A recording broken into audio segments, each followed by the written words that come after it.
Cover 2 with Blaine Bishop and Zach Lyons here on 105 The Zone, powered by All Four Seasons Garage Store. 615-737-1045 is the number. Got a lot to get to today, and hope everybody's staying safe. We know it's going to be rainy. But also remember that join 105 The Zone's Lucas Panzica this Sunday from 3 to 5 p.m. at Fog Street Lawn Club, just in time to gear up for the United States men's national team kickoff. It's Nashville's best soccer destination, featuring British-style lawn bowling, authentic pub fare, and a match day atmosphere that's perfect for fans. For more information, please visit 1045thezone.com. One of the best burgers in Nashville at Fog Street Lawn Club, by the way. They have a bourbon jam, bacon jam burger. Oh, it's pretty good. And Kirby had recommended it to me. That means definitely do not. No, it was good. Just kidding. Just mess with Kirby. Always got to mess with Kirby. What? That's an interesting question. Real quick, I mean, guys, give us your top 3 burger places here, or top 5 in Nashville. Jackson, you got some input here. I see you running to the mic. My favorite burger in Nashville is Hugh Babies. Babies. He's out of breath, too. What's up? I said you were out of breath, too. Run to the mic. Thinking about those burgers. My favorite is Hugh Babies. Hugh Babies is a good burger. Oh, Hugh Babies. I will say Fog Street Lawn Club is right up there. I don't know who my man is. Wow. See, I make my own burgers. I'll grind the meat and do all that. So it's really hard for me to want to order a burger when I'm out and about. Man. Jackson Brown Diner. And what's the one that was near the old Sound Stadium that is mistaken me? I know what you're talking about, but I can't think of it. Gabby's, right? Yes. Yeah. And then Joyland. Joyland is really good, which is a Sean Brock place. That's probably not in the right order, but that's where I would go. Ooh. What about you, Blaine? I'm not sure, man. All the burger places, man, there's so many. You know what? Let the fans give us a call and tell us. Yeah, that's what I want to know. 737, so I can go check them out. 1045 The Zone. Burger recommendation. Then we'll have a burger contest, man. Figure it out. Have you ever been to Brown's Diner? Where is that located? Okay, so Brown's Diner is on Blair Boulevard, which is like in the Edge Hill area or whatever. I think I went to it one time. That's one of the best burgers in Nashville for sure. But there's so many new places now. I think I'm getting all confused to where I had my burgers. That's why I don't want to say a name yet. And I want somebody to rekindle my my memory here on the different spots, man. Yeah, Hugh Babies is really good. I will agree with that. Hugh Babies is good. I've been there. Yeah. A lot of the places are away from downtown. So Hugh Babies is on Charlotte Avenue. There's probably multiple locations. Also on Charlotte Avenue is Joyland.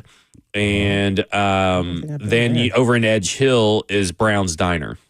Oh. So, yeah, all very good. Yeah, for 21st, I go to Burger Joint over there, too. It's a diner, though. Yeah.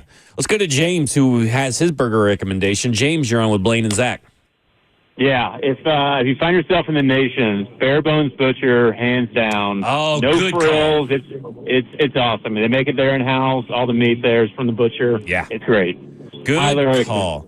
Then not only do they have good burgers, thank you, James. They not only do they have good burgers, they have good everything. Yeah. I mean, all their food there is really good. I forgot all about that place. See, that's what I'm saying. Because I used to go all the time. Because I used to live nearby the Nation, so I'd go there, especially when Lauren was out of town, and I'd take Huxley, my French Bulldog. We'd go out there, sit outside. We'd have a few beers, get some meat to throw on the grill. Good call. Good call with that one. Let's go to Greg. Greg, what you got? Hey, so I primarily make my own burgers, just grill them on the Weber grill. But if I'm out and about, it's probably Longhorn or even Logan's makes good. There's so many good burger places around town. Blaine, I'm a big fan, dude. Look, I'm a Colts fan during the Peyton Manning era, but I thought you were a phenomenal player, great guy. Stand-up guy, you're awesome. Appreciate it, man. There you go. Thank you. Yeah, Gabby's is definitely the one here. Yeah, that's over near Soho a little bit. But I haven't had a burger from Logan's or Longhorn or anything like that. I don't think so either. Yeah, I'm not. See, this is my big thing is when I go to a steak. If it has the word steakhouse in it, I'm only ordering a steak. Right. And it's like the people who complain that their chicken is dry at a steakhouse. Well, it's your problem. Right. That's your fault. I always, now I want to say, oh, dang, I don't feel like a steak, but maybe my wife wants a steak, and I go, nah, but I don't want a steak, so I'm going to try something else on the menu. She said, well, the steak is going to be the best thing here. That's what they're known So for. that's your choice. If you want to go, I said, well, then I usually pivot to a burger because that's not a steak, but it is still. I'll venture to lamb chops sometimes. Oh, okay. At a steakhouse. All right. And all that. Let's go to Cody. Cody, what you got? Fat Moe's, man. That just got put in our chat, too. Fat Moe's. Anything with fat in the name, automatically going to be good, right? I mean, we can all agree on that, right, definitely Cody? an attraction, right? Yeah. That get you there. They got to finish it There up. you go. There. Yeah, Fat Moe's is a good one. Oh, man. I have a lot of strong food takes, but I was, it's kind of like when you go to a steakhouse, always get the steak. They're on MasterChef, which is a cooking competition show on Fox. If you've never seen it, they're doing duos right now. Oh, and so there is a pair of vegans, and they just got up. We're on the bottom in their first competition, and they made grilled corn ribs. Okay, so they cut off the corn, all in one slot. Yeah, corn pasta. Corn puree with the corn sauce. Why are you looking like that? Because it was disgusting looking. It was just all yellow, and it was disgusting. They almost got sent home, It was and now tasty. they're complaining. It was tasty. They're already complaining. No, it was not. Now they're already complaining in the next episode. These vegans that they're going to have to cook meat. Yeah, you're on a cooking competition show. At some point, you're going to have to cook they had meat. to know that they were going to do that, right? They would have to. It's not like you're going to have vegan options every time. Unless it was a vegan cooking show. Yes. Josh Vaughn. This is actually best. the one. Where? Now, it's not in Nashville, but at Yazoo Brewing, Grill Shack Burgers and Fries is legit. Their fries are amazing. No joke. And they do the big potato wedges, and you would think, oh, those aren't going to be that crispy. They are super crispy. They're fluffy on the inside. Best fries in Nashville. Right, but we were talking about the burgers, huh? Yeah, but the burger's really good, too. Oh, okay. Is it better than Burger King? Because a lot of people saying Burger King on here. Oh, yeah, it's definitely very good. Hey, the Burger King of the Nashville airport is an institution. No, that's what I said, the Burger King at the airport. Yeah, it's better than Burger King. At the airport? Now, listen, is that the one that has now? Maybe I shouldn't say this on the radio, but there is an establishment, and it's not Burger King, but there is an establishment in the airport that I've seen on Instagram that has rats around their food. So I'm now going to be very cautious about. I can't even eat my raisins over here, man. Rats fly free. Rats, sometimes they do. Nah, that was someone joking around. I will give a shout out to Jumbo and Delicious in Hendersonville. It's pretty good. Yeah, it's not. We ate there the first time when we were looking at houses up there. Pharmacy, really good. Yeah. Obviously, a lot of good burger places. You know what? There's not a lot of wings places. Oh, I think wings are I would say 10 Roofs wings just across the way have been really good the last 2 times I've been there, but it's really hard to find good wings in Nashville. And everybody's going to post all this stuff, but like to me, it's really tough to find good wings. I'm very strict about my wings. Oh, man, watch this. I'm about to get you. Yeah, the best wings that I go to is at Vu's Kitchen. Oh, really? Yeah, I'm not surprised because that is that Vietnamese, yes. right? Uh-huh. So Vietnamese and Korean chicken wings are my favorite chicken wings. Oh, my God. They're the barbecue crispiest. it is so good. Yeah, because they use the rice flour and stuff like that. It's so good. You got to try it out, Jackson. Yeah, I'm with you. I'm with you on that. All right. I mean, I guess maybe we should talk some sports here just for a second. I love the food stuff, man. You like the food really stuff? Fun, man. Well, we had break time almost, right? No, remember we're going. I said almost. Almost. We got 5 more minutes. 5. Yeah, we're going to 118. That was not the plan Jackson said, which was a better plan. Banana said like 115, but he thinks because it's his birthday, he should run all the shows. But Jackson said 118. 118, boys. Yep, and then happy birthday to Banana since See, he just got 2 birthdays, and I don't need to give him one. See, happy birthday, Zach buddy. said he doesn't like people saying happy birthday to him, so he doesn't want to say happy birthday to anybody else. Yeah, there you go. Who does that? Oh, Here's one I got for you, real quick before we go, Nick. There's no difference between a Whataburger and a Sonic burger. I think Whataburger is the most overrated burger in the world. We'll give you Whataburger. All right, let's go to Nick. Nick, what you got? Cletus Burger. Nobody's mentioned Cletus yet. Where Cletus is that? fantastic. Where? Cletus Burger. It's over there off the Elm Hill Pike, and they just opened up a new location in Bellevue. See, I've never heard of it. So me either. So I'm in. I will have to. That's one of the few places that we have named that I've not heard of. So I'm going to have to add it to the list. So there you go. Yeah, And listen, we need to clarify fast food burger places to regular burger places. Cletus Beer Garden and Burgers. See, I like a good beer garden. I do like Culver's, thanks, though, by the way. I do like Culver's Burger. I go through there every now and then out there off of McEwen. Yep. This is a good one. Okay, let's go to Bam. Bam, what you got? Yo, it's a place in Columbia. I know we was talking about in Nashville, but if you're driving a little outside, it's a mom and pop's place called Jumbo House. Yes. Their burger. That's really good. What? Do they still have the bypass down there, too, in Columbia? Yeah. That had really good burgers at one point. I need to get the list, man. When I come through town, Well, Jumbo House is definitely. It looks like a Sonic, like an old Sonic. Yeah. But their burgers are absolutely. They super fresh, man. I mean, super fresh, and it will fill you up all day. Yeah. Ooh, yes. You make me want one right now. Let me tell you. My mouth just got watery based off his explanation. Yeah. So Columbia has that place, and there's a place, because that place is towards Spring Hill. Okay. But it's in Columbia, but towards Spring Hill. Oh. The other place is on the other side at the bypass in Columbia, like near downtown Columbia where the movie theater is at. It's called the Bypass Market. Really good burger as well. You know what I'm figuring out? You say you cook at home all the time. I think you go out to eat a lot. I grew up in Columbia, so, I didn't grow up in Columbia. We lived in Columbia. Places. Yeah. Yeah. I go to a lot of places. I don't think he's cooking at home. I think he's bringing the extra burger meat and giving it to his dogs. All right, Darius, he's got a wings place. Darius, lay it on us. All right, hey Zach. Hey, so I'm a Nashville native. Hey, so I know a couple wing spots, but there's one wing spot that I know I'm on the radio, but hey, there's one wing spot I want you to try. It's in East Nashville. It's called Got Wings. It's like hot wings, but with a G in front of it. Yeah, it's good. I will say that is probably one of the best places in Nashville to get wings. I appreciate it, Darius. There was a version of that over in Memphis. I don't know if they're connected or not, to be honest with you, but there's a Got Wings over in Memphis too that was always really good. Yeah. Good recommendation though. Got Wings. No doubt. A lot of people love the Fat Moe's. Yeah. Fat Moe's is definitely up there. Yeah. Where is one? I haven't seen one in a while. There was one actually in Columbia at one point. Isn't it one still right there? Berry Hill. There's one in Berry Hill. Yeah, that's where the one I'm talking about. Yeah, by the car wash. Yeah. Across the street from now Chick-fil-A or something down the corner right by that car wash. I don't think I've had it in like 10 years. Oh, man. A lot of people are putting me on to places in my neck of woods. There's a Top Hog Barbecue, apparently best burger and cleanest tasting catfish. I've never had dirty tasting catfish, but I do like catfish. But Top Hog Barbecue up there. Catfish is kind of one of the dirty. We've given a lot of free shout-outs to a lot of places today. Maybe it's always good. Yeah. Nice. All right.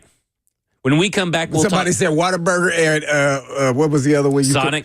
Tastes nothing alike. Yeah, they do. They do. Listen, I can guarantee, because I get in this argument all the time. Okay. I will get a Sonic burger and a Whataburger, and I will take them out of the wrappers, and I'll put them both in front of someone, and I bet nobody could tell which one's which. Are they getting it from the same manufacturer? You would not be able to. Yes, I would. Or you getting it from the same manufacturer? Did you go do some research? Are they getting it from the same place? I don't know. But they look exactly the same. They have different tastes. No. I guarantee you they don't. Guarantee you they don't. Let's work this out, bud. We will work this out. Yeah, during the break, we're going to get this settled. When we come back, we'll talk about the NBA Finals. We'll continue taking your calls on our burger and wings conversation as well. This is Cover 2 with Blaine Bishop and Zach Lyons here on 104.5 The Zone.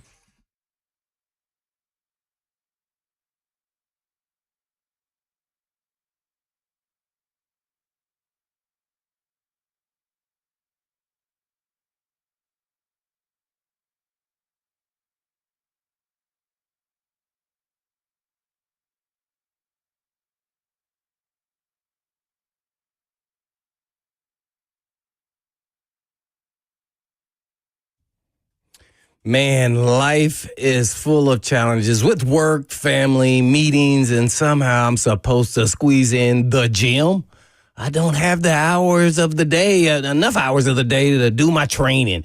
I want to feel better in my clothes, and, naturally, I want to look like I used to look back in the day when I was playing ball, and nothing has worked. Well, guess what I have? The recipe.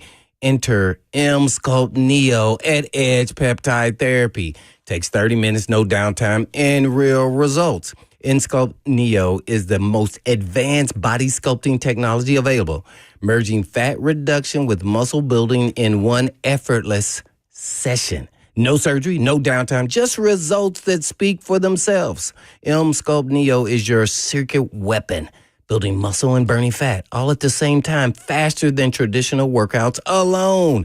It's like doing 20,000 sit-ups in 30 minutes without breaking a sweat. And when you book in June, you get 2 free sessions. Yes, I'll say it again. When you book in June, you get 2 free sessions. And all you have to do is just give them a call at 615-724-1878. That's 724-1878. And invest in the version of you that's already in there.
Cover 2 with Blaine Bishop and Zach Lyons here on 105 The Zone, powered by All Four Seasons Garage Door. 615-737-1045 is number. Before we get to Jordan DeJaney, let's take these 2 calls real quick. Richard, your recommendation for wings? Man, hands down, it has to be Double Dogs. Their jeans crunchy are off the hook, man. You've got to try them. Those are good. Now, here's my question. Their ranch, do you think it has boiled eggs in it?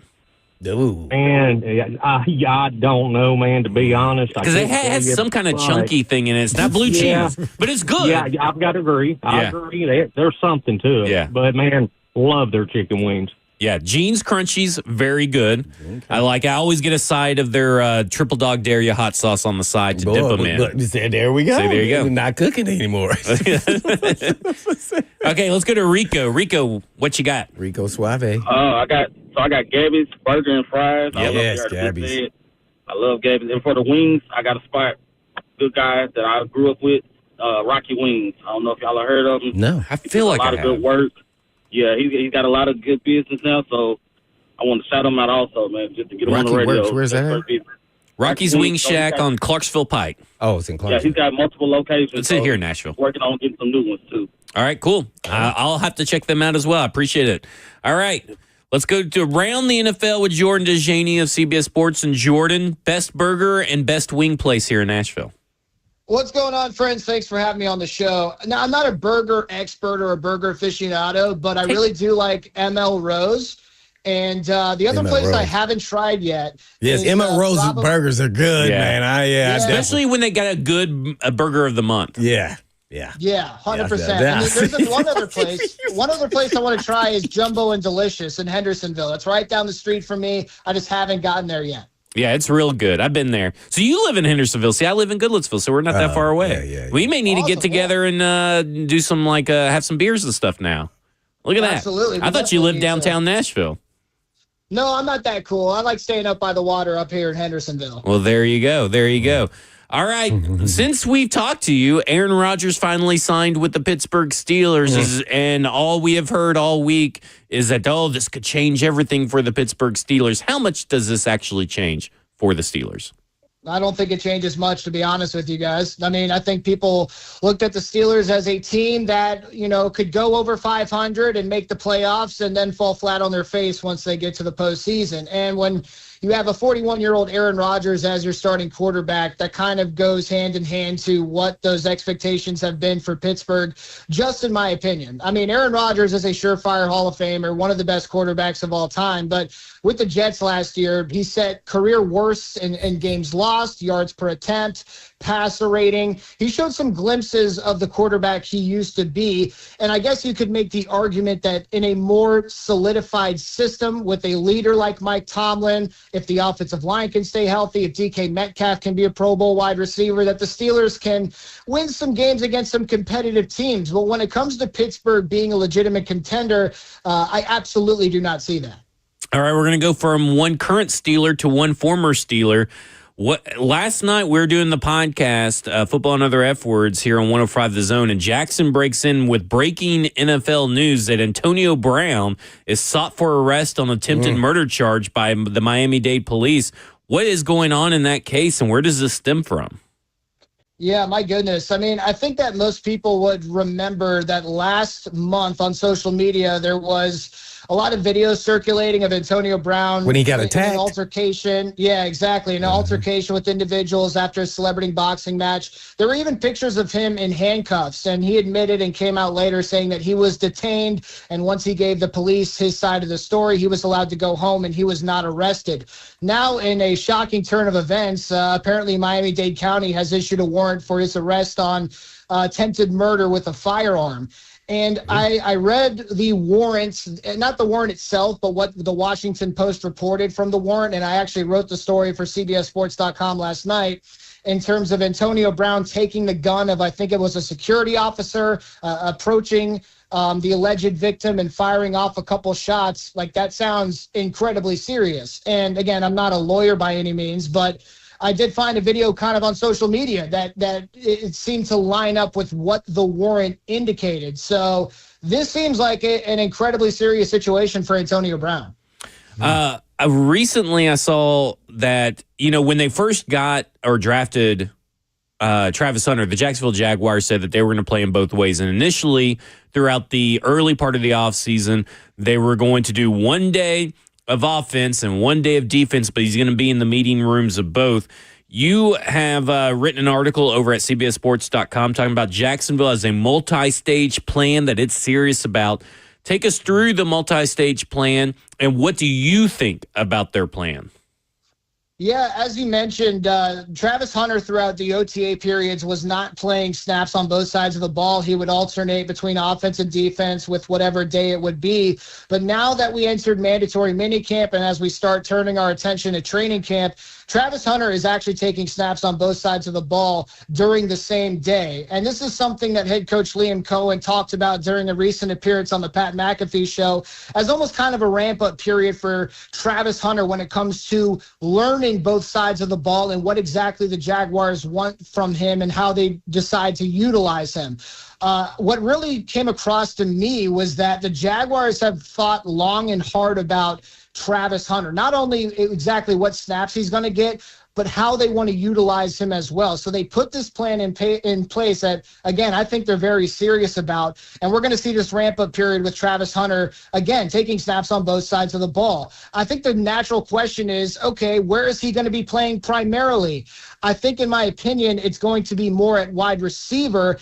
And it's going to be really interesting to see when he is playing corner or nickel corner or whatever it may be. Is it going to be a goal line package, a third down package? Is it going to be a first down package? I think that Travis Hunter and how the Jaguars utilize him as the most notable two-way player we've seen in some time in the NFL has to be one of the main storylines for the 2025 season. We're going around the NFL with Jordan DeJaney of CBS Sports. Where Jordan, your second favorite team in the AFC North, I think they're the Bengals. What the heck is going on with Shamar Stewart? Now he's left mandatory camp. Is there a fine or something coming on here? Let alone, why are the Bengals doing this? They're changing the rules now in the contract? Kind of take us through the details here. Absolutely. And first of all, we as a football society aren't giving the Bengals enough flack for how they do business, right? They were late on the Jamar Chase and T. Higgins extensions. They cost themselves millions of dollars, yet they felt it necessary to take this victory lap when they re-signed both this offseason. They got Trey Hendrickson to play ball last year after a 17.5 sack season somehow. And after being a good soldier, he again records 17.5 sacks, leading the NFL. And then you basically shun him and do not come to the negotiating table giving him what he deserves.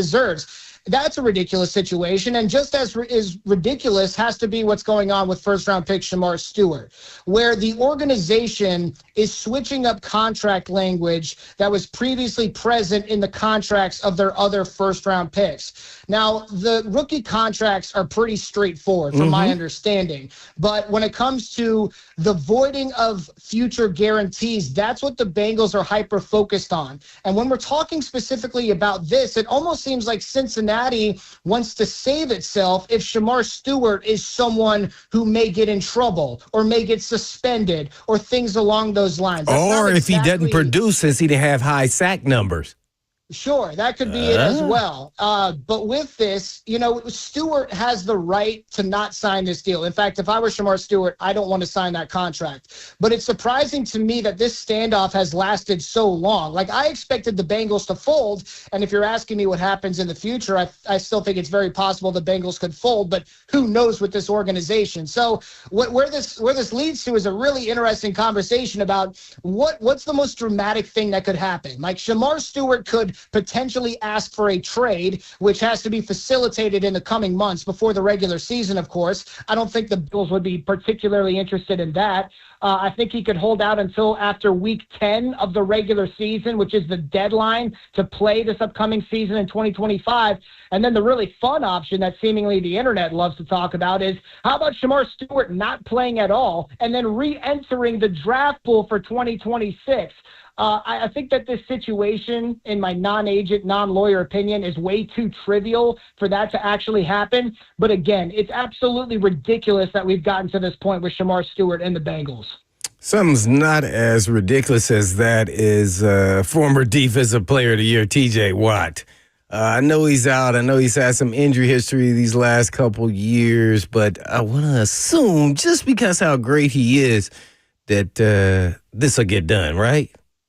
Yes. If you were asking me about the current holdouts going on in the NFL, I would imagine that the TJ Watt one is not one that I'm particularly worried about.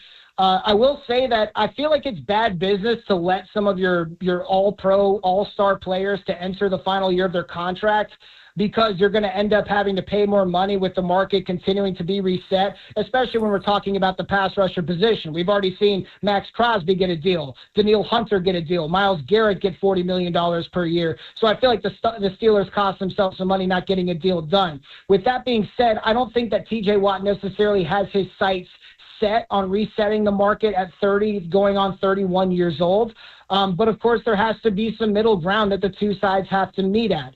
Again, I think that if I had to put my money down, I would imagine that this situation gets done before maybe something like a Trey Hendrickson trade or Trey Hendrickson extension. Mm-hmm. Well, speaking of elite, last question here, and that is Big Jeffrey Simmons, considered an elite player amongst the league? And when I say that, it means he would, command a lot of value and maybe more money from the Titans if he pushes the envelope. And where would that push him to, where he's based off of what his contract is today?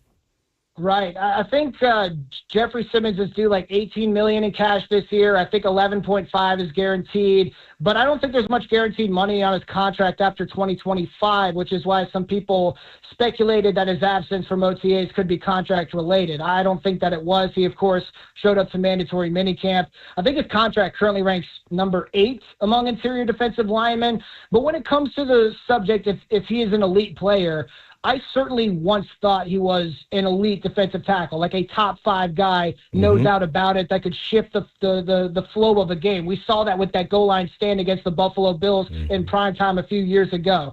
But if we're talking about defensive tackles that I would take over him right now, that'd be Chris Jones, Dexter Lawrence, probably Quinnen Williams. I would take Jalen Carter over him.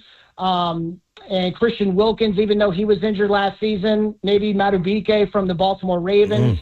And Milton Williams had a career year also with the Eagles last year. So, Jeffrey Simmons is probably a top 10 player at his position, and he's certainly one of the faces of the franchise. But if you're borderline top 10 and we're talking about those word being specifically elite, I don't know. I think that's a good subject for debate. There you have it there. Jordan DeJaney, NFL writer for CBS Sports. A peculiar question popped up about a little bit over a week ago up in Seattle, where Coach Mike McDonald was asked about Sam Darnold being the Seahawks starting quarterback, and saying that the media is crazy for even asking it, but there has to be a reason that they're asking it. What's going on up in Seattle with Sam Darnold, and is there maybe hints of buyer's remorse already? Because normally you wouldn't have anybody asking if Sam Darnold's the starter, considering their depth behind him. Right. I did see that, actually, and I thought that was pretty funny because apparently in one of these sessions where the media was in attendance, Sam Darnold really struggled. He threw a couple of interceptions. The defense was letting him hear it.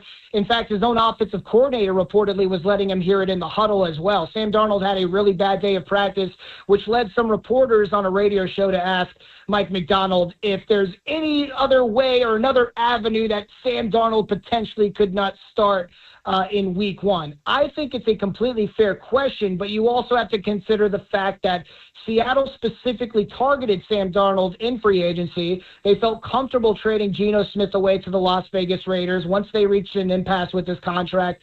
So I think it's incredibly likely, if not 100%, that Sam Darnold is the quarterback that's going to lead that offense on the field. But again, there have been times reportedly at practice where he has not looked like the top quarterback for the Seattle Seahawks. And you have to keep in mind that Seattle also drafted a really intriguing player by the name of Jalen Milroe as well. So it stinks because I think a lot of people speculated when Sam Darnold signed with Seattle. A lot of people wondered if he could even come close to the kind of success he had with Minnesota, working under Kevin O'Connell and throwing to Justin Jefferson and Jordan Addison. And it seems like it's a narrative that once again we're going to have to debate as we inch closer to the regular season. Well, a quarterback battle that may be seeing some distance between the two contestants is happening in Indianapolis, where an AC joint sprain that is re-aggravated for Anthony Richardson is keeping him out of training camp or mini camp practices. He's getting second and third opinions on the shoulder, and that is allowing Daniel Jones to kind of take the reins and take the lead in that competition. Of course, $13 million also probably, a contract probably also helps with that. But the Colts coaches, what have they been saying about Daniel Jones that is going with in the midst of this training camp that's going to extend to training camp? Yeah, so the sky is blue, water is wet. Anthony Richardson is hurt once again, which has allowed Daniel Jones the opportunity to show what he's got for his Colts teammates and the Colts coaching staff as well. And I understand that we're not even at training camp just yet, but I'm more sold than ever that Daniel Jones is probably going to be QB1 for the Colts, even though they're supposed to host one of the more intriguing quarterback battles this offseason. Shane Steichen has spoken glowingly about Daniel Jones. I think he even called him the ultimate pro, and that he's done a hell of a job in terms of learning the offense and trying to entrench himself as a leader for this franchise. I will say that the Colts are not the most solidified franchise. They're not the Eagles, they're not the Steelers, but they're a franchise that maybe can offer a bit more stability than the New York Giants had. So maybe Daniel Jones can experience some kind of career rebirth, a la Sam Darnold or Baker Mayfield. And another thing I'll point out, too, is that the most successful Daniel Jones has looked is when he had a great running back by his side, and that, of course, was Saquon Barkley. The Colts have a pretty good running back by the name of Jonathan Taylor as well, and I think he could be the potential X factor when it comes to Daniel Jones finding his footing with the Indianapolis Colts. And then lastly, you've now become a basketball analyst as well recently, and over for CBS Sports. And I want to know, Caitlin Clark, is she a true lucky charm for the Indiana Pacers? Yeah, I thought this was pretty crazy that the Pacers are undefeated when Caitlin Clark is in attendance this postseason. And, we've talked about it a little bit, the Pacers kind of being this team of destiny. We thought that was the New York Knicks, but it's actually the Indiana Pacers. And one thing I want to point to with the Pacers specifically, and yes, Caitlin Clark is a good luck charm, but I think what has really kind of sparked this run, other than the great performance of Tyrese Halliburton, has to be how noticeably clutch the Pacers have been in crunch time. And I actually found a statistic to prove that. According to CBS Sports Research, in playoff games that are within 5 points in the final 5 minutes of action, the Pacers are 9-1. They win 90% of the close games they are in when the game comes down to the wire. So it's been a great NBA Finals. A lot of people thought the Oklahoma City Thunder were just going to run away with it. I'm glad we're seeing some good basketball. There you have it. That is Jordan DeJaney of CBS Sports going around the NFL with a little bit of NBA sprinkled in as well. Jordan, we greatly appreciate it. Awesome. Thanks, guys. Appreciate Thank you. Y'all. When we come back, we'll continue taking your phone calls if you still have burger debates or wings debate as well. We'll also talk about the NBA Finals and some of the stuff that's going on with the Tennessee Titans is covered too with Blaine Bishop and Zach Lyons here on 104.5 The Zone.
Cover 2 with Blaine Bishop and Zach Lyons here on 104.5 The Zone, powered by all Four Seasons Garage Doors. 615-737-1045 is the number. Got a couple of text submissions in. I think you got a text. Yeah, I got a text as well over here. For wings, my dad texted and said there's a place in Tollgate right around the corner from Mojo's Tacos called Village Pizza. Oh. The Village Pizza Company. He says great wings. Oh, okay. Yeah. We got some other suggestion. What was the one I told you? You told me one. Turkey and the Wolf Ice House? Yeah, Turkey and the Wolf Ice House. Yeah. Never have heard of it. I didn't either. Yeah, people were texting. I was like, what? And what a wild name, by the way. That is a wild name. Turkey and the Wolf Ice House over in East Nashville near the on Meridian Street over there. So there you go. Yeah, I'm going to have to try that place. It looked pretty good on the menu there. Yeah. All right. Pacers. No. Thunder. Ooh. Big game today or later tonight. Ooh, Friday night. And, it was really weird because the Pacers weren't really good from three just a couple of nights ago. So I wonder if that is going to be something they can rebound from, but they really didn't need it. But the Thunder are a team that will capitalize on mistakes like that if you continue to make them. Are we feeling good about the Pacers' chances tonight? Because, obviously Caitlin Clark could be there. She's undefeated. Big lucky charm. I think she has no choice but to be there. Right. But Indianapolis, man.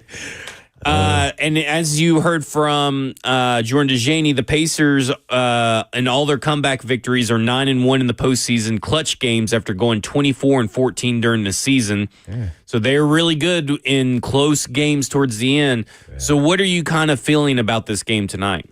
Man, this is wow. Man. I don't know what to expect because, first of all, it's only a one-day turnaround, a little different than we were talking about when it was a two-day turnaround. So you're trying to figure out, okay, who does that favor? And you would think that would favor the Pacers, especially being at home and how they wore down SGA doing the full court as well as putting him in the pick and roll a lot. And so I don't know what the adjustments may be. I for whatever reason, I just don't want to say the Pacers are going to win this game. I feel like OKC's got to win this game or 3-1. I don't care where you're playing. If it goes 3-1, it then may go to 7, and then all bets are off, and then OKC has a home court advantage. Right. So I still feel like if the Pacers want to win this series, they have to win tonight, and that's horrible to say when they're, you already called it a must-win game one. I did. I've never done that. I know. And they won it. Just to be in this series, I thought they had to because I thought OKC would win it in 6. Yeah. So I said, if you want to change that, you have to win game 1. They did. So now I would say they have to win this one to really take it to 7.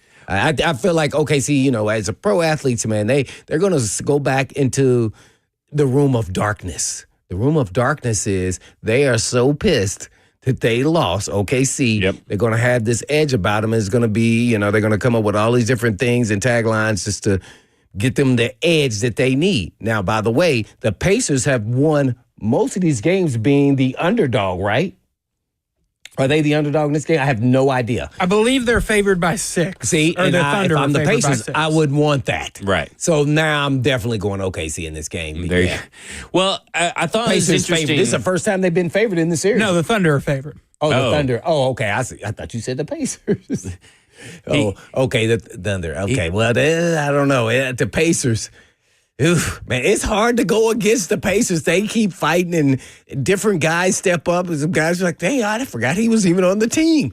Well, the Thunder have won 60 games in which they won by 10 points or more, right? They always do.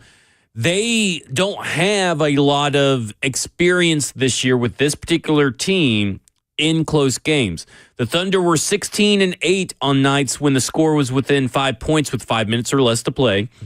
That's not bad, except that was the fewest such clutch games of the 30 teams. So they played the fewest clutch because games. They were blowing people out. Because they were blowing people out. And in the playoffs, OKC is 5-4 in the close ones. Yeah. So the question becomes, Is that something you can learn this late, how to handle these clutch games? Because, I mean, they obviously weren't terrible at it, but you don't have a lot of experience with it. Does that matter when you're OKC? Because if, like, does it creep back in if you're an athlete, like, oh, here comes another close one? I don't think they think like that because first and foremost, only the media is coming out with the stats. Right. And so I don't think they have awareness in their minds of being an elite team that they were. I think they could win in any, situation. I mean, you have to believe that. Some of it's, mental psyche, whether it's true or not. You have to, believe that you can win, and especially when you have the MVP on your team. I just think that, the Pacers wore them down, especially SGA, putting him in the pick and rolls, guarding them, all the way full court. I think I'm interested to see what the counter may be is maybe they let the Williams guy take some of that, even when SGA is in, and the SGA becomes more the scoring guard, and then let him rest a little bit and buy him some more rest time throughout the game. In game, though. In the game, not on the bench. So I would say, I don't know if the stat really tells you if they're clutch, but I mean, you got to go by the stat, in the tight games. Pacers definitely shown that, whether it's Halliburton or whoever, they Siakam. This, man, if the Pacers get this one, man, I'll be jumping from the mountaintops on this, man, because they haven't won a NBA championship since when they were ABA days. Yeah. That was in the early 70s. So Indiana. So here's a something's got to give stat. Dang, that's what something's got to give. I'm baffled. Like, what is the give here? Indiana is 3-0 in Game 4 in the playoffs. Oh, okay. So they're 3-0. But Oklahoma City Thunder are 5-0 following a loss this postseason. All right, you know who's our good luck charm? You said Caitlin Clark is for the Pacers. Yeah, Jackson. Who do you think is going to win and why? Ross, don't give him the cheat sheet. So I think earlier when we started talking at the beginning of the series, I said the Pacers had to win Game 1 and all of their home games just to win the series. That's all you got to do. So they won Game 1. I'm going to say they win all their home games. Pacers in 6. He did not say Pacers in 6 at the beginning. Nobody said Pacers. OKC in I said 5. if they were going to win. If the Pacers were going to win. But he said that the only way the Pacers can win. Right. It's like in Endgame when Doctor Strange says, out of 1,000,001 possibilities, there's only one where you come out ahead. This is the Pacers' one to come out ahead. So if they win tonight, they're going to win the series? Yes. I really don't see how they don't, because then it goes to Oklahoma City, then back to Indianapolis, then back to Oklahoma City. That's how the last 3 games go, right? Am I not So the Pacers have stolen home field advantage for this series. It's Pacers to... Yeah, they've already done Thunder 2, Pacers 2, then it goes Oklahoma, Pacers, Oklahoma. Oh. So, yeah. So it may be Pacers in 6. And they will all be wrong. Man, they will riot in Indianapolis, man. Yeah. I mean, oh my gosh. The way they feel about football here is how they feel about basketball in Indiana. Yeah. That's just the way it is. So let me ask you this. Do you guys kind of like how this series played out? Because this is kind of like old school NBA right now, where possessions matter more than 3-pointers. Yes. Yeah. Do you like that? Because I don't know if fans do, but I like it. I do. I think because now they're playing such tight defense that it's hard to, get clean looks at the 3-point line, which it takes. I mean, so yeah, I like it. I do. And then it's still fast-paced because the Pacers want to get up and down. So does OKC to a certain extent. Yes, yeah. I really like it. Typically, the team with the most threes wins, right? And there has been no real pattern in this category for this finals, and I kind of like it. I like that you don't know. Because, like, Indiana's 2 victories, right? Marked by the best 3-point game, and then in Game 3, they had the worst. In the first one, they were 18 for 39. Last game, Game 3 that they won, 9 for 27.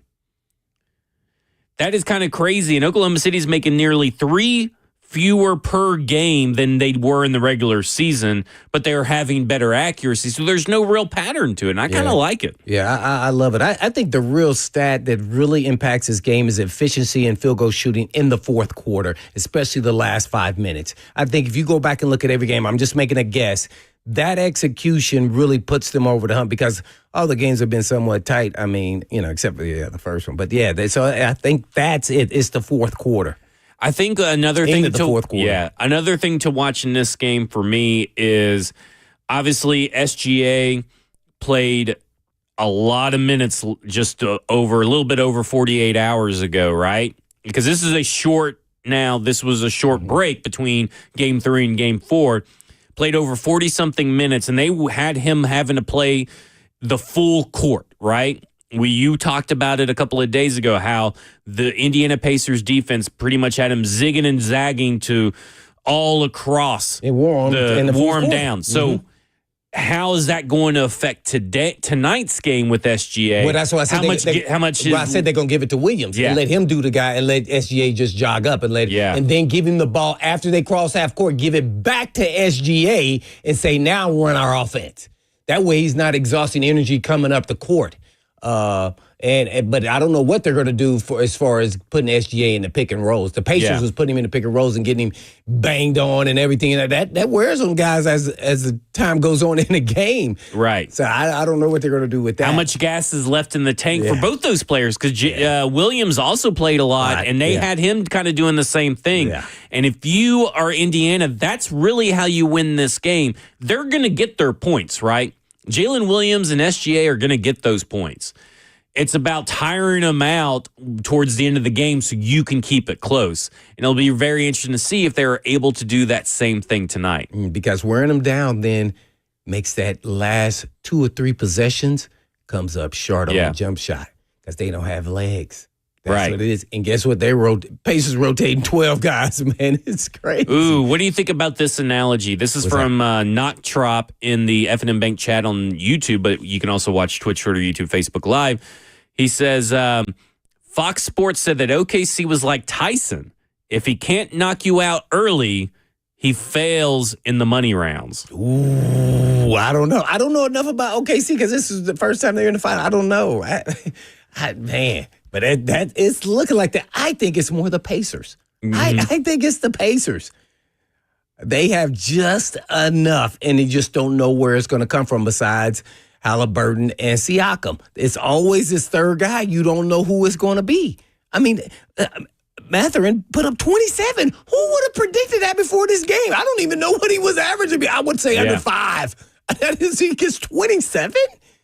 Then topping the game before? I mean, like, oh, my gosh. 17, 18? Well, and think about this. You were talking after game 2 about Aaron Wiggins, who went from 24 points, and then in game 2 to 0 points in less than 10 minutes. So it's like, for whatever reason, the head coach of the Thunder decided to not include more variance, more wild cards into the equation. So that will be interesting to see if he gets deeper into his bench for this game, because you're going to have to. Because what did we say? A 31-point scoring edge in Game 3 coming from the bench alone for the Pacers. So it'll be really interesting to see how they all do that. So there you go. When we come back, we're going to talk about what ESPN had to say about University of Tennessee's football season. They had some nice things to say. This is Cover 2 with Blaine Bishop and Zach Lyons here on 104.5 The Zone.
2:01. Good afternoon from the 104.5 The Zone Studios. I'm Jackson Williams. NBA Finals back tonight as the Pacers and Thunder play Game 4 in Indiana.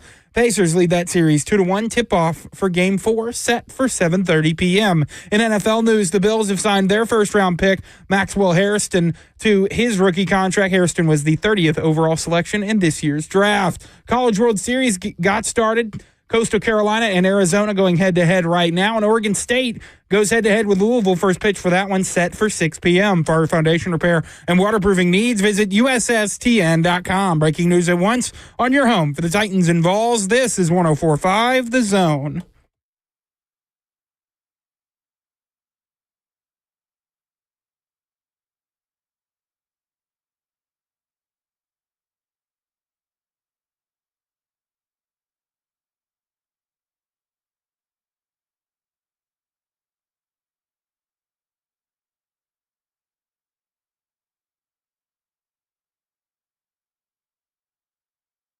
Cover 2 with Blaine Bishop and Zach Lyons here on 105 The Zone, powered by All Four Seasons Garage Door. 615-737-1045 is the number. The ESPN's Football Power Index came out recently, and Tennessee is ranked number 10, but it had some favorable things to say about Tennessee, even though that they really don't know what the quarterback situation truly is right now, which I find very odd that they're able to do this. But, hey, analytics, I guess. But at 10? Huh? They had them at 10? They're at 10 in the ESPN Football Power Index. So not to be confused with like the AP Coaches Poll or anything like that. Mm-hmm. But it's saying it projects Tennessee to go 9-3, okay, with an 0.8% chance to go undefeated, which probably, yeah. I mean, that seems very generous in and of itself. But they have a 5.6 chance to make it to the national championship game, 2.3 chance to win the title. But here's where I find it all interesting. 97.5% chance to win 6 or more games, and 38.5% chance to make the 12-team college football playoff. That's really a lot higher than I would have thought for the University of Tennessee. 38.5% chance, just because we don't know anything about the quarterback situation. I would assume they're probably using Joey Aguilar in whatever metric they're doing, but we still don't even know how he will be in this system. Oh, well, I'm putting my money on Merklinger. You going with Merklinger? Yeah. I don't know, man. Man, how do you guys feel, or, Jackson, a UT fan, alumni, do you feel like that's setting the expectations really high? I mean, I'm not going to let a football power index shape my expectations, but I think anywhere from 7 to 9 wins is reasonable for Tennessee. I think, and 9 wins could potentially get you into the college football playoff. So I don't think it's wholly an unfair expectation or projection on Tennessee. I think it's more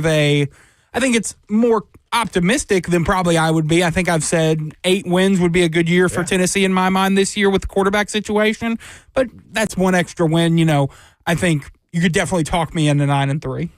I was just trying to figure out how they do that without, let's say, compare matrix to what we know. Is the quarterback better? Is the running back better? Is the offensive line better? Or the wide receiver group better? And really, outside of maybe running back, I would say no to all of them, or at least undecided. Right. Because, I mean, I don't know if the quarterback situation is going to be any better. I don't know anything about these wide receivers compared to last year. This offensive line could technically maybe be worse.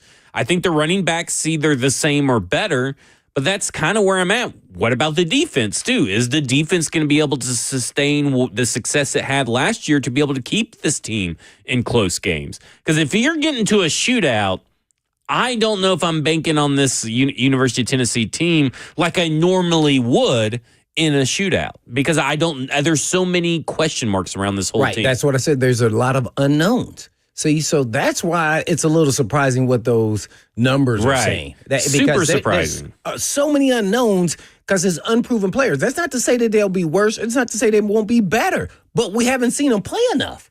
So I don't know, especially the quarterback. Yeah, there's a ton of 4- and 5-star guys who are going to be expected to make a leap for Tennessee, which is, I think, where a lot of these data-driven analysis comes from, where they're expecting, guys like Mike Matthews, Jordan Ross to take these big leaps to where they are huge players for Tennessee this season. Yeah, but with that leap, though, with no experience, that takes time. So first game compared to their fourth game is going to look a lot different when those players, people act like somebody just going to turn on a switch and they're going to be elite players immediately. They got to go through their lumps here in the SEC. So that's going to take time. While they're playing, they're growing as they grow. We could see the potential. They still got to rise to that potential. Will it happen immediately? Sometimes they fizzle. I agree. So the unknown for me, I don't know if I could ever say some of that stuff. This is the FPI, so the Football Power Index ratings and projections, right? To refresh everyone's memories of what the FPI is, it's a predictive rating system by ESPN that estimates each football team's strength in points per game relative to the national average on offense, defense, and special teams, making adjustments for starters lost, recruiting talent, and other personnel changes. Those numbers are then plugged into the schedule, and everything is simulated 20,000 times to track each team's odds of winning its conference and et cetera.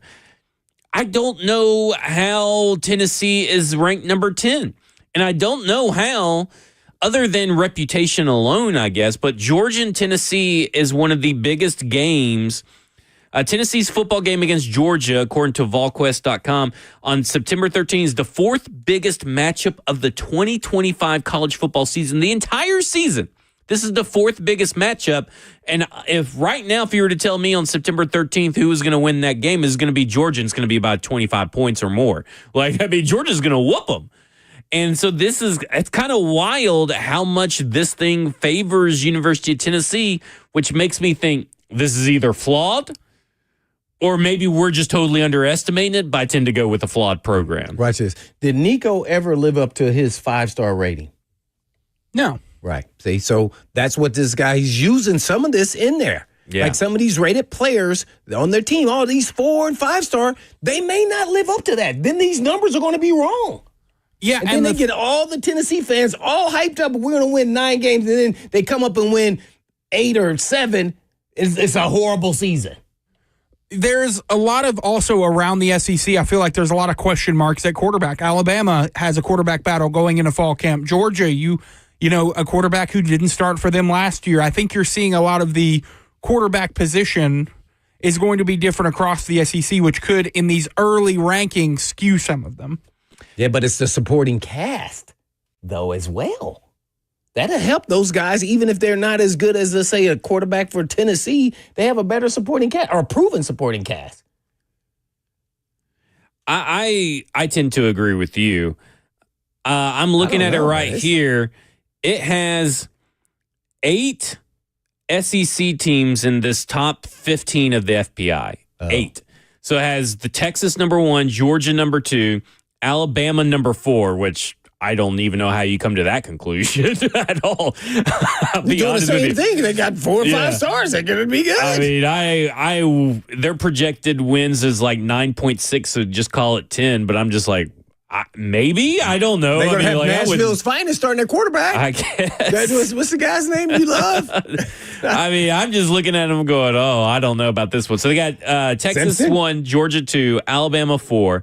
Then you come down to Tennessee at 10, Texas A&M at 11, LSU at 12, Ole Miss at 13, Auburn at 14. And then they got really South Carolina at 16, and then Oklahoma at 17. And then Florida at 19. So they have 11 teams, SEC teams in the top 20, which just doesn't make sense in my head, I guess, at this point. Oh, well, then that tells you all right there. Yeah, it doesn't make sense. Now, listen, I don't know how much, because they're kind of doing a relaunch of this FPI system, so I think this is relatively new. But this seems a little wild to me because, again, I'm with you, because it does take into recruiting how it feels like when you take into recruiting. This is how I would have approached this system, and I don't know if they did. Okay. But I would almost make your 5 stars count as 4 stars, your 4 stars count as 3 stars. Take every star down a notch because you don't know what they're going to live up to. And I think that would balance maybe a little bit of this stuff out, because you're likely right is that they're treating a 5-star probably at a 10. Let's say they give them 10 points for every 5-star, 9 points for every 4-star, or something like that. And that's probably not the best way to do it. They may get some of them right, but probably probably not all of them the same. But right here, I think JAEL, ESPN has a vested interest in SEC teams being perceived as really good. Well, I mean, I think they are really good, but I mean, I get the vested interest in of it and everything like that. But again, people are going to tune into the bad SEC teams. Like, I mean, SEC teams just get ratings when it comes down to the college football world, just like Big Ten teams do. You know what I'm saying? I don't think that is plugged into this model in my mind, but I could see why someone would think that. 13 teams in top 15. It's kind of crazy, right? I mean, like, you think that'll happen? They think top 15? They think that they'll top have 25. roughly 5 playoff teams coming from the SEC. They think 3 in the Big Ten. They think about roughly 2 in the ACC, and then 1 from the Big 12, and maybe 1 independent. So maybe Notre Dame. Who's the 5 teams? It doesn't say. It just says that right there. Well, we can predict Tennessee. Well, if Alabama, you were to go by this, Georgia, it'd be the first 5, which would be Texas, Georgia, Alabama, Tennessee, and Texas A&M. Go Vols. Ooh. What'd you say, Jack? Go Vols. Oh. See, that's what I'm talking about. It's going to hype this train up, and the train haven't even left the building yet. I do appreciate that Jackson is trying to keep everything measured. He does a great job. Maybe it's the baseball season that's ended that's kind of left him disappointed. They didn't make the World Series. It's okay. No, I just want to see the quarterback throw the football before I put any expectations on him for this season. Are you treating Cam Ward in the same way? No, that's why I'm struggling. Oh, he's all in on Cam Ward already. I'm a huge Cam Ward fan Hall of already. Fame, All Pro Cam Ward, according to Jackson. Watch this. He hadn't even played better than Will Levis yet in camp. They can say what they want to say. They can say what they want to say. This is already known what's going to happen. But I'm telling you. So you're saying that Cam Ward's not playing better? He just threw 3 interceptions yesterday. It's just 2 and a fumble. Yeah, see? Oh, no. Oh, whispers. Nobody's saying that. Oh. How many did Will Levis throw yesterday? Do we know? I think it was 0. 0 interceptions yesterday? I don't know. I don't know either. I don't keep up with these mini camp stats like everybody else. It doesn't really matter, but if that was Will Levis, he threw 3 picks, though, we would be, oh, my gosh. Oh, yeah. He's horrible. And I'm talking about last year because he did do it. He did do it last year. Well, and it also led to, and then there's no connection with Calvin Ridley. There's a lot of signs that we probably should have paid more attention to. I will say this. Did you see the people when we were on with Jordan DeJaney? Did you see the people that were like, could you imagine if we had signed Sam Darnold and he would have had that kind of camp here, where he's being questioned whether he's the starter or not? No, my. Oh, my. So, Cam Ward's getting a little bit of special treatment, which I'm not going to say whether that's right or wrong, but he is getting a little special treatment. Let's go to Brian who wants to talk about Alabama. Brian, you're on with Blaine and Zach. Hey, guys. So I'm a big West Virginia Mountaineers fan. I was born up near Morgantown, and we had a big run about 15 years ago, and it's this Kalen DeBoer thing out down in Alabama kind of reminds me of how Rich Rodriguez left West Virginia and went to Michigan, and it's hitting a little close to home here, man. Where he had his program, he ran it exactly pretty much how he wanted to. Smaller school, they kind of did what he wanted, and then he goes to this giant program with all this history, and they tell him, no, this is Alabama football. This is how we do things around here. And I don't know. I think that it's sort of similar situation there. What do you guys think? I could see it. We're going to be doing probably coming up soon SEC coaches on the hot seat, and I would, spoiler alert, it's going to be Brian Kelly and Kalen DeBoer probably DeBoer? high up on my list because and it's not because of me. It's just because of how Alabama now what they're now used to. Yes. Oh, Nick Saban didn't spoil y'all. Right. Oh, yeah. Oh, there ain't no joke about that.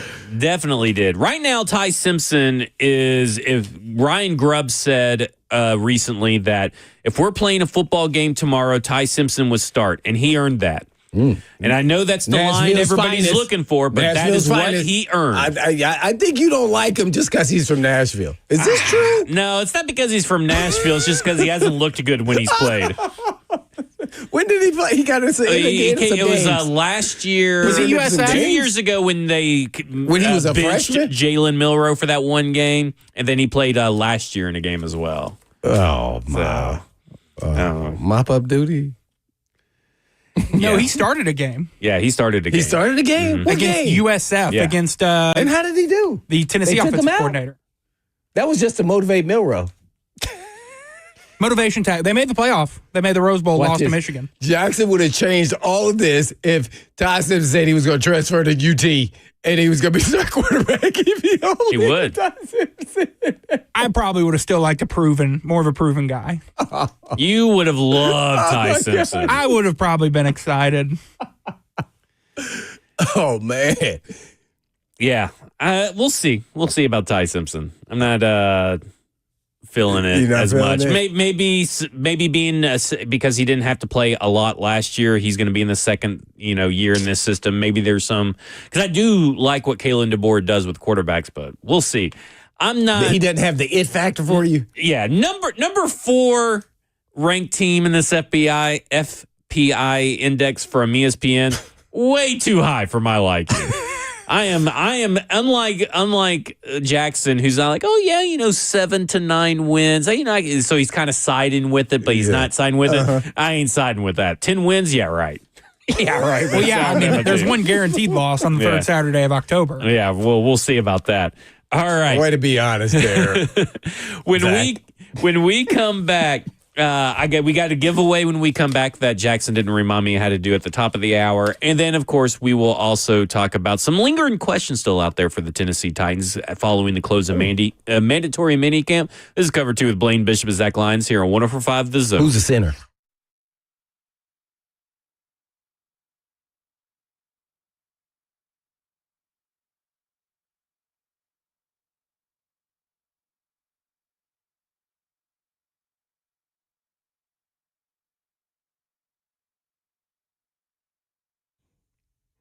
We have some exciting news for you. For many of you who have lived here a long time, you already know Eurofix has been in the Middle Tennessee area for your European car repair needs now for 26 years.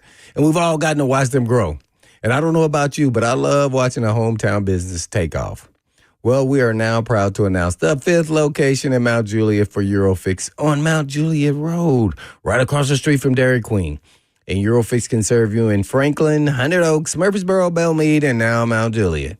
It's pretty cool getting to watch a small-town mechanic starting in the barn of his backyard of a single-wide trailer and now grow to 5 locations repairing thousands of cars each month. And at Eurofix, you get a 3-year nationwide warranty and a free loaner car with every repair appointment. And all you have to do is just give them a call at 844-EUROFIX. That's right, 844-EUROFIX, or you can visit them online at myEurofix.com. That's myEurofix.com. Always done Blazer.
Cover 2 with Blaine Bishop and Zach Lyons here on 104.5 The Zone, powered by all four Seasons Garage Doors, 615-737-1045. As I said before we went to break, we'd have a contest. And this is a pretty big one. Now, this is for Father's Day. This is Dad's Week here on 105 The Zone. It's Father's Day this weekend? Father's Day this weekend. Man, dang, I haven't heard anything about it. You haven't heard any? Well, I said it once a day here. Oh, that was for the. But maybe I'm. So you don't. So you're saying you haven't heard anything from Mama your Bear. son? Yeah, but my son or my wife. Yeah. I mean, because really, it's on the son to do it for you because it's Father's Day. Oh man, dang! Maybe he could take you to the Turkey in the Wolf Ice House. Oh, I know that'd be so good. Maybe you get a burger this weekend. Maybe burger so. for Father's Day. Without me having to pay, huh? Yeah. There you go. Maybe he can go. Maybe he can make a run to Jumbo House for you. You were talking about sending them over down there. Yeah. All right. So listen, for Dad's Week, caller number 5. This is huge. This is probably objectively our best giveaway that we've had since I've been on the show. Uh-oh. Okay? I think this is big, and I think everybody's going to want to know. So be caller number 5, 615-737-1045 to win 2 tickets. To go hang out with Jackson. To see Jason Aldean at Bridgestone Arena on August 7th. 2 tickets to go see Jason Aldean. Oh, man. How can Listen, I know a lot of people, I don't listen to country, so I don't know much about Jason Aldean, but I know he's got a place downtown. The phone lines are down, so we'll just have to give him to Blaine. Jason Aldean, August 7th, 2 tickets to see Jason Aldean. I mean, that's a pretty big giveaway. Man, you get backstage passes too? I know. Now, unless you want to give them backstage passes, Blaine, the station cannot do that. Jackson said we can't do that. And guess what? Caller number 5. This is you. Hey. What's your name and where you're from? Aaron Farrell up in here in Guthrie, Kentucky. Guthrie, Kentucky, listening to the show. Oh, my. Big shout out to Guthrie, Kentucky. All right. Who are you taking? Are you taking a son or are you taking a father? Because this is for Dad's Week. It'll be the son. All right. That's awesome. Well, listen, you stick around and make sure that Jackson gets all your information, but congratulations to you. Congrats. Do you got a question for him, Blaine? No, I have no questions. Okay. We got to let it go. Okay. Congrats. Right. But I do have a question about why do we always use, what's the theory behind caller number 5? Can we go caller number 1? He's looking at you, Jackson. We could theoretically pick any number. Let's switch it up. Caller number 1, number 2, number 3, number 4, number 5. Like, why do we always go caller 5? Probably because it flows off the tongue a little better, but we can do any number. So we punish the guy who called first, or the lady called first. They were first at the helm. Boop, boop, boop, boop, boop. They got it. Caller number 5, let's see. I'm trying to see if there's any explanation on it. Because it's 104.5? I don't know. I don't know why. I just was just a question. I just wanted to know. Because it's always been that way, to be honest. I don't know. There is no reason. So we can use any number, technically. Okay. So we're going to switch it up. Yeah.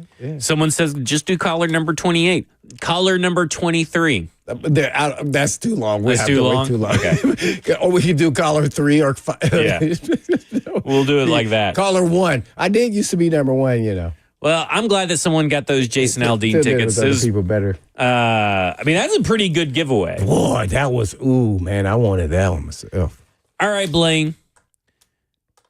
I got a question for. I got many questions because there are many lingering questions I feel that are out there about the Tennessee Titans, and I think they all have to do with injury. I think maybe that's the most common theme. So I'm going to ask you, and we'll go back and forth on each question. Do we expect L'Jarius Sneed to be ready by the start of training camp? Like, do we expect it? We hope it, and it's like he better be. But, like, what do we actually expect? Because that's a big lingering question for this team. Is L'Jarius Sneed going to be ready for training camp? And I would venture to say, I don't want to speak on behalf of the chat, but I'd venture to say the chat is mostly out on L'Jarius Sneed, the F&M Bank chat on Twitch, Twitter, YouTube, Facebook Live, wherever you get your Zone TV. And I would say that they probably are very pessimistic, would say they do not expect L'Jarius Sneed to be out there. This is the first time I've given in writing what my idea is. You got to look at your screen. Yeah. It says, "Oh, I got to move over." Oh yeah, there. No idea. No idea. L'Jarius Sneed, man, we gotta. Man, and nobody asked the question. If he practices in training camp at least every other day or a couple days a week, I think that is a great sign that he'll be available when the season starts. But if we're talking about he starts missing like a week of training camp, and man, that is not a good sign. I'm sorry. He's got to practice at some point during training camp, and where it's somewhat of a consistent basis for him. Yeah, with his issues. Knee, quad, because I don't even know as a former player, I was a player that liked to play with guys I could communicate and trust with and have conversation with. And if you're injured, especially when you were new to the team, it wasn't like you were on the team and you're playing with the same guys all over the place. That's tough. That's really tough to play. So because the secondary has been a little in flux anyway with who's been available and who hasn't. And they've done a pretty good job. Yeah. I mean, to be honest, they've made Cam Ward look worse than Will Levis. And by the way, remember, this is without the starting corners. Remember, you guys said I kept. So who got the interceptions the other day? Cody Barton, actually, which is funny. Two of the interceptions. Oh well, yeah. Well, because they keep throwing across the middle. And listen, to be fair, one of the interceptions that was thrown by Cam Ward yesterday, a Memphis football player, Davion Ross, caught. So that kind of makes sense. Memphis guy. Hey man, hey, he still is growing and learning. Yeah. Is he on the right track? Absolutely. So, that's what we could say about him. But until he gets in the fire, man, he's going to make some mistakes. I'm just hoping it's not catastrophic mistake, because there's still a part of me who will believe you are who you are. Yeah. And him doing the flip passes and all that, he did it. And he did it in consistent enough where it showed up, and never dying on a play. Sometimes you got to say, no mas, you got to give up. I do got to bring up one thing that he said on that second interception, Davion Ross, when he was asked about it. He said the first one was like, oh, well, everything was covered up and I just threw it across my body. And, I mean, obviously you don't want to do that during a game, but that's right. And he said, well, Cody Barton's also on my team, so that gave us 6 points in the leadership, thing. But the second one he said was, I tried to do a normal throw, and I wish I would have done a different arm angle, my normal other arm angle. Is that going to be an issue that I guess he doesn't have as much confidence in a normal, quote unquote, normal quarterback No, I don't take throw? it that way. Okay. I take it for... Just make it sure. He has to figure out what he can get away with and not, and when to do those throws. And that's always going to be a learning process. I think he can throw any kind of way. He's just like, dang, that would have been better if I had thrown it this way, for me personally, the way I throw the ball. So, that's kind of how I take it. And he's going to have to figure out what he can get away with. And by the way, I was joking about Will Levis. I know a lot of people were talking about it. Will Levis. I was joking, but at the same time, there's a maturation process. And I just hope people don't think he's going to be a proven, polished quarterback week one. That's probably not going to happen. I mean, that just, what's happened the last 2 years with, the Texans quarterback and the, Commanders quarterback is very abnormal. I just don't know if that will happen with him. I would assume that it won't. The odds are, that it won't, and that he'll be growing and going through growing pains as long as he's improving, a little bit each and every game and every rep when he's out there in live action. I think is probably the best you could ask. And I think that's going to look formidable, though. I think it's going to be looking like, dang, man, this guy, he's got something legit to him. He's got something to him. And sometimes it's just an it factor. Doesn't have to say you have all these big, great skills with your arm. He just has it. Tom Brady didn't impress people at the combine, right? But he had it. Right. And they undervalued it. I wonder how many mental breaks he took and if he ever suffered from burnout. I don't think he took any. Oh, man. That still has got me annoyed. Tom Brady, and I know some coaches that coach Tom Brady and Drew Brees, they said these guys would text them at 3 a.m. in the morning. Talking about, hey, get this, get that, and I'll be there at 4. Yeah.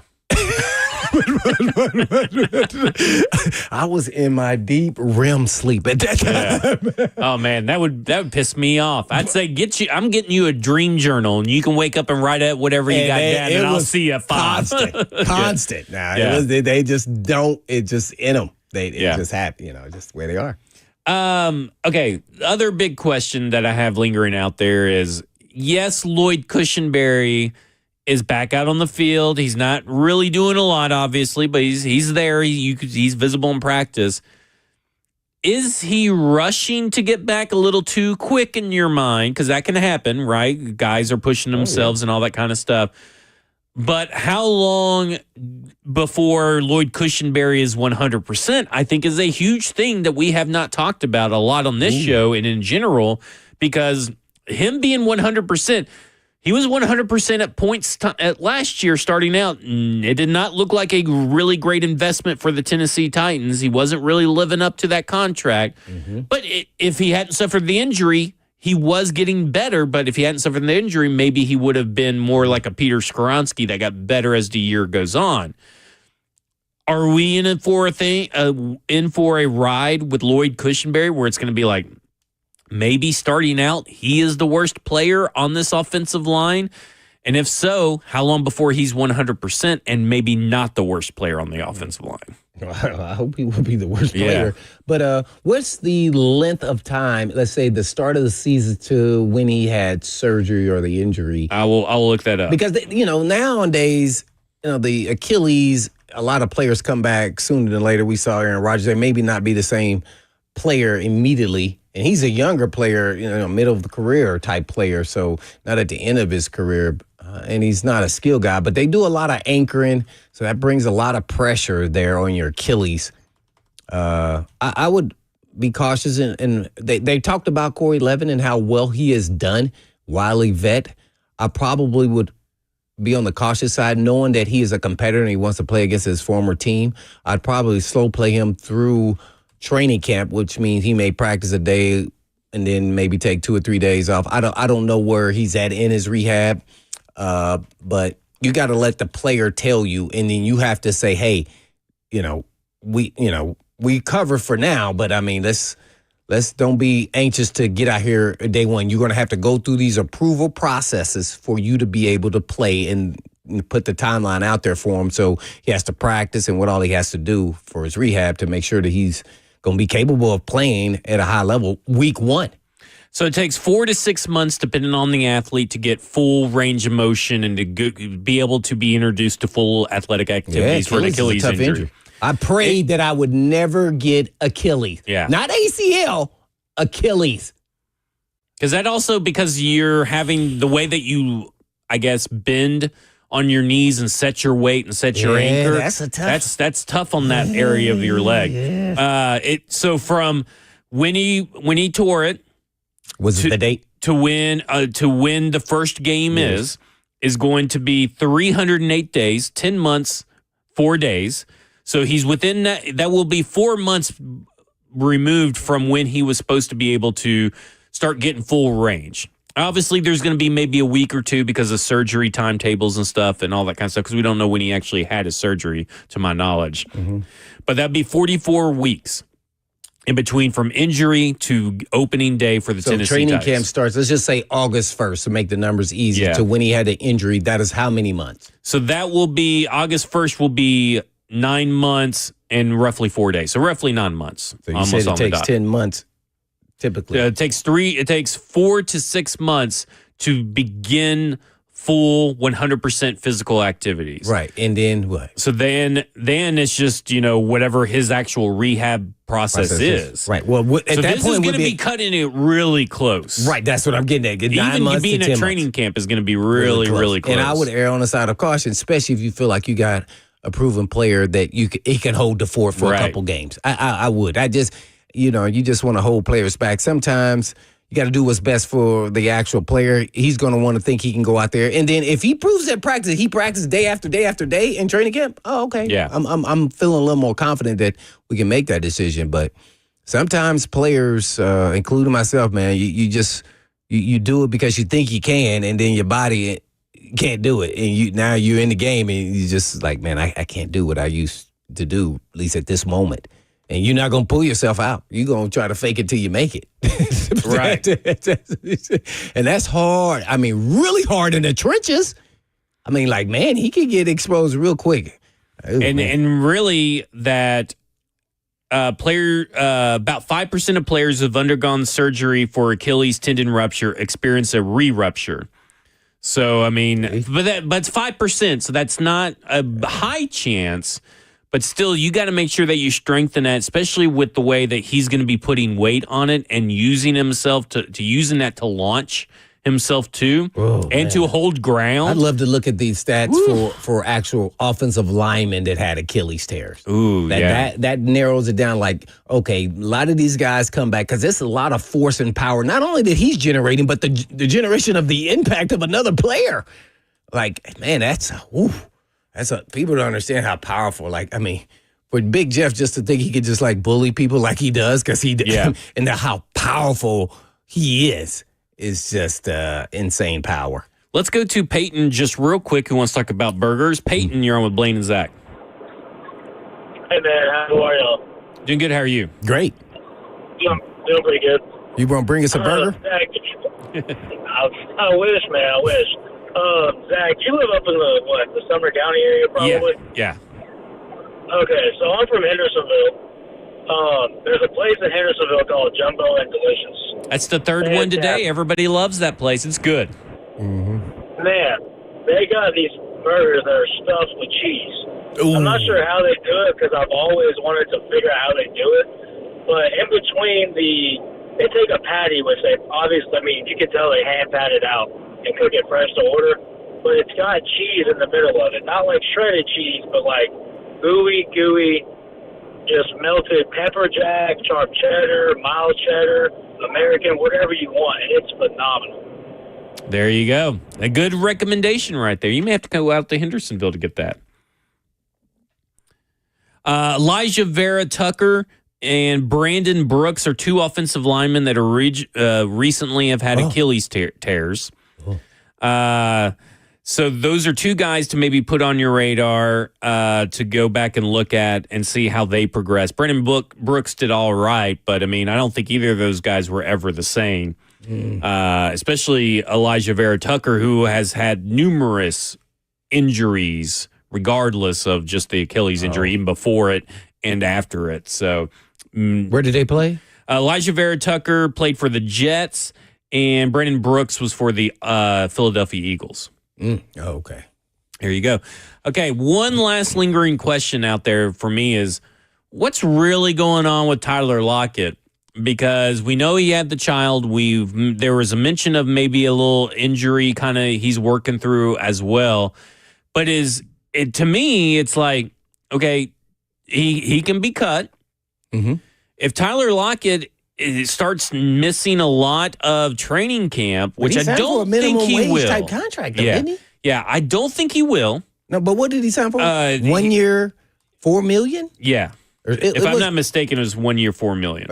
Or maybe it was less than that. 1 year, $4 million with the potential for an additional $2 million through incentives. Gotcha. So just saying that, if he were to be cut, though, which he could be, if he were to be cut, that would open the door wide open for Xavier Restrepo to make the team, right? Oh, yeah, I think so. Yeah. Mm-hmm. That, to me, would be the best way. Because, okay, we did our final 53. Something was going to have to happen. Yeah. We did our final 53, or not our final 53, but our first go at a 53 roster. Me and Stoney Keeley did last night on Football and Other Afterwards.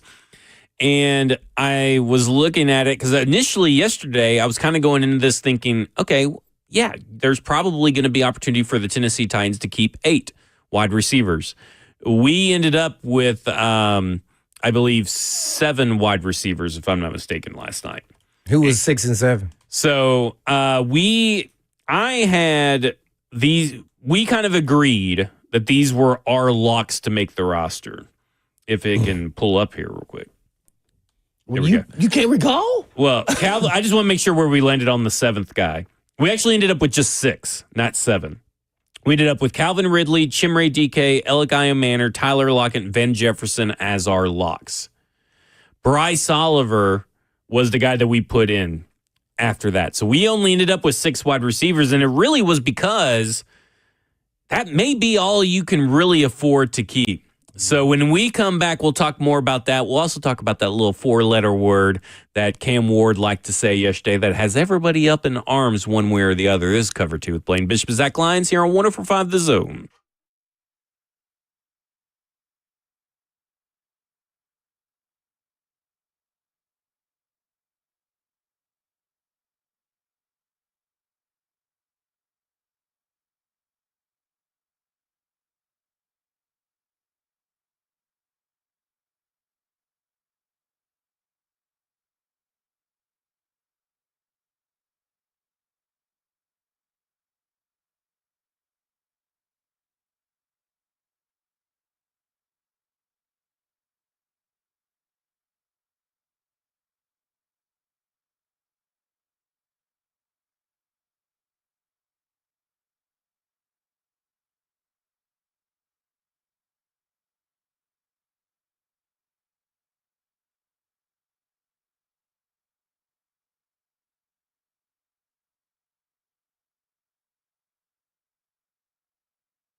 Cover 2 with Blaine Bishop and Zach Lyons here on 105 The Zone, powered by All Four Seasons Garage Doors. 615-737-1045 is the number. We're talking wide receiver, specifically Tyler Lockett, but also talked about that if Tyler Lockett were not to make this team or to be injured, that would pave a very clear path for Xavier Strippo to make this team.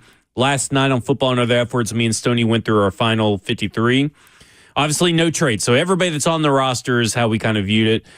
Cam Ward, Will Levis only keep it 2 quarterbacks. We have 4 running backs: Chestnut, Mullins, Spears, Pollard. 6 wide receivers: Ridley, DK, Aya Manor, Lockett, Jefferson, Oliver.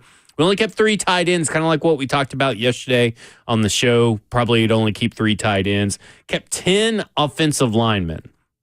We kept Latham, Moore, Skoronski, Zeitler, Cushenberry, Jackson Slater, and Levin. And then he had to have Blake Hance on here and John Njoku.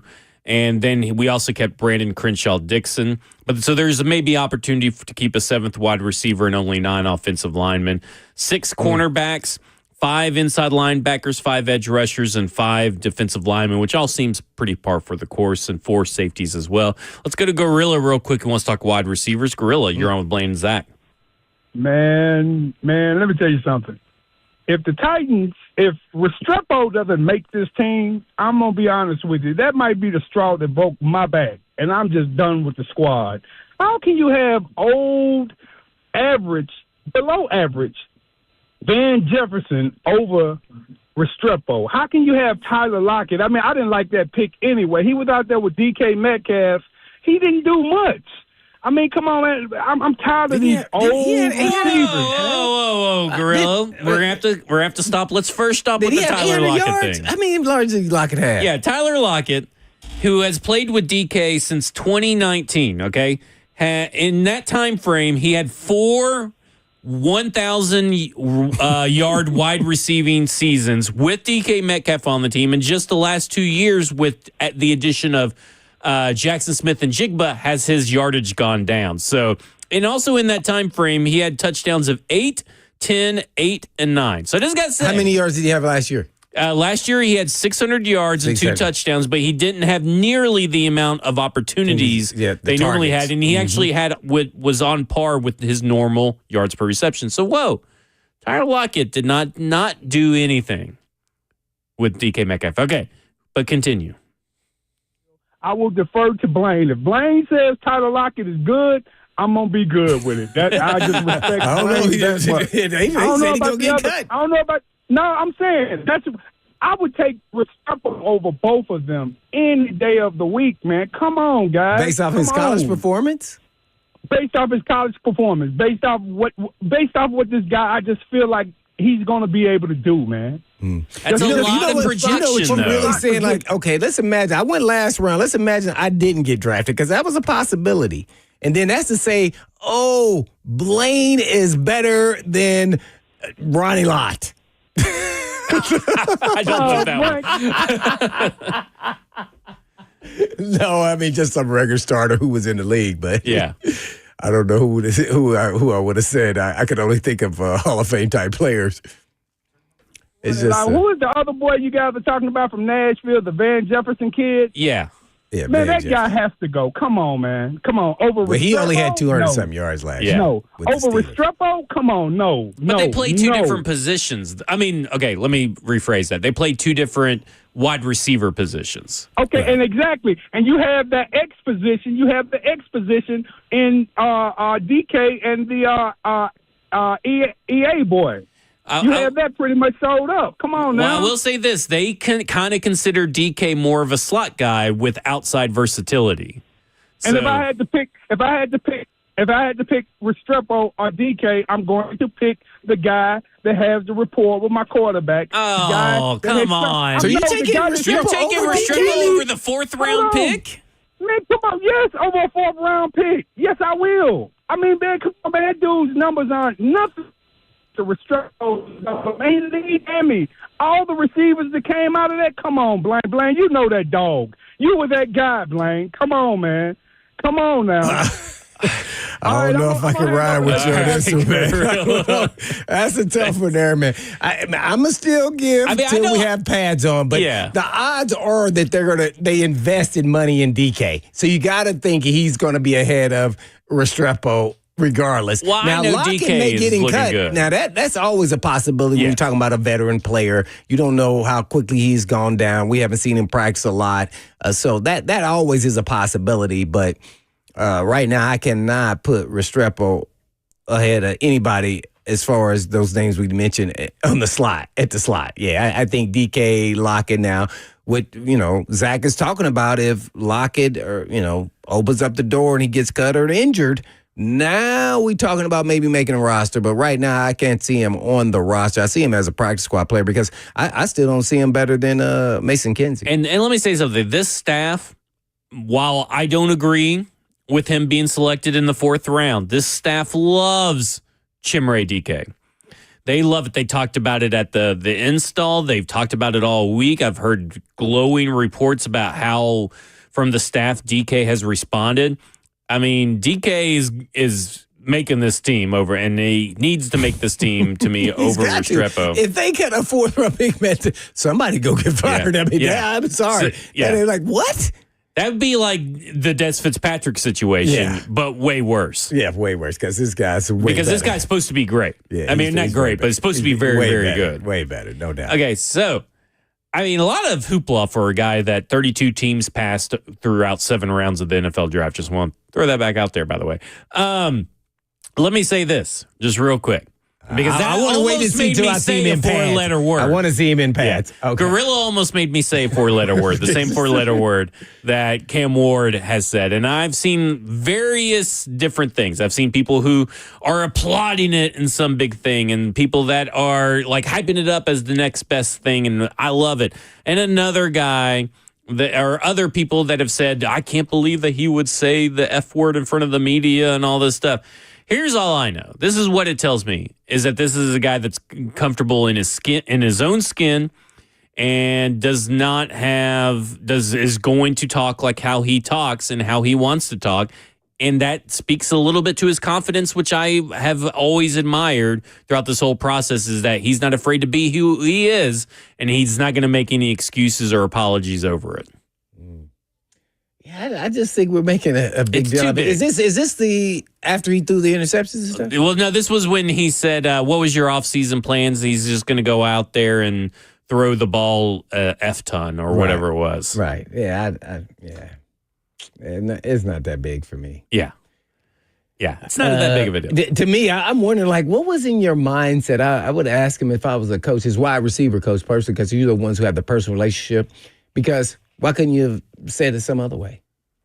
I think it's just a natural. Yeah, I think it's kind of like me. I have to really think hard not to cuss when I'm live on this air. What happens is, and I really don't like this about interviewing players immediately off they get off the field. That's why I say. Well, because they're still in sports mode, and if people really want to know what sports mode really is, exactly what he said right there. See, then people have no idea how much MFing is going on amongst players and coaches to each other throughout the process. Is part of the competitive nature of it. Right. And so then if you get them off right off the field and it's less than 10 minutes, they're still in that mode. Right. I feel like, that shouldn't be able to happen that fast. There you go. That will do it for us. You guys stay safe out there as the storms are rolling in through all parts of the Middle Tennessee area. This is Cover 2 with Blaine Bishop and Zach Lyons here on 105 The Zone. 3HL's up next. And in the meantime. And in between time. Peace.